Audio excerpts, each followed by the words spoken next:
मैं हूं पृथ्वी, वो नीला चमकता गोला जिसे तुमने अपना घर कहा। लेकिन मेरी कहानी तुमसे बहुत पुरानी है। 4 अरब साल पहले मैं एक आग का गोला थी, धधकती, उबलती, पिघली हुई। मेरी सतह पत्थर नहीं, लावा का समंदर थी। हर पल उल्काएं मुझे चोट पहुंचा रही थी। और एक दिन एक विशाल टक्कर ने मुझे 2 हिस्सों में बांटा और उन टुकड़ों से बना मेरा चांद। हां, मैं ही उसकी मां हूं। लाखों साल बीते, मैं शांत होती गई। समुद्र बने, बादल बने, बारिश हुई हजारों साल तक। और फिर मेरे गहरे समुद्र में एक छोटी सी चिंगारी ने जन्म लिया, जीवन की चिंगारी। तुम सोचते हो जीवन इंसानों से शुरू हुआ? नहीं, मेरा पहला बच्चा था, एक छोटा सा सिंगल सेल्ड ऑर्गेनिज्म। धीरे धीरे मेरे अंदर जंगल उगे, पहाड़ खड़े हुए, नदियां बहने लगीं और मैं एक सूने ग्रह से जीवित ग्रह बन गई। फिर आए डायनासोर मेरे जंगलों में दहाड़ते हुए, लेकिन एक क्षुद्र ग्रह ने उन्हें मिटा दिया, क्योंकि मेरे पास भी एक नियम है, जो बदलना बंद करे वो मिट जाता है। फिर तुम आए, छोटे लेकिन सबसे बुद्धिमान।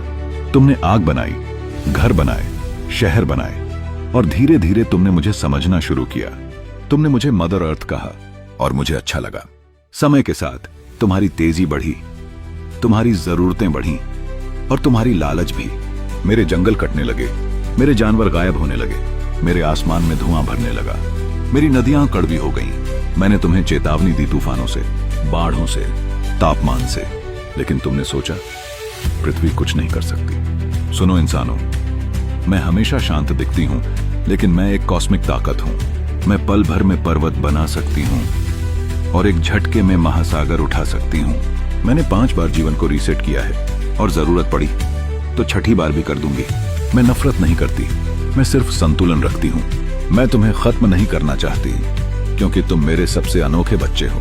तुम्हारे पास दिमाग है, दिल है और चुनाव है। मैं बदल रही हूं और तुम्हें भी बदलना होगा, नहीं तो मेरी कहानी चलती रहेगी, पर तुम्हारी नहीं। मैं हूं पृथ्वी, मैं तुम्हारा घर नहीं, तुम मेरा हिस्सा हो। अगर तुमने मेरी रक्षा की तो मैं तुम्हें हजारों साल पालूंगी, अगर नहीं तो मैं खुद को ठीक कर लूंगी। तुम्हारे बिना भी मैं जीवित हूं और तुम्हारे हर फैसले को महसूस करती हूं। मैं हूं पृथ्वी।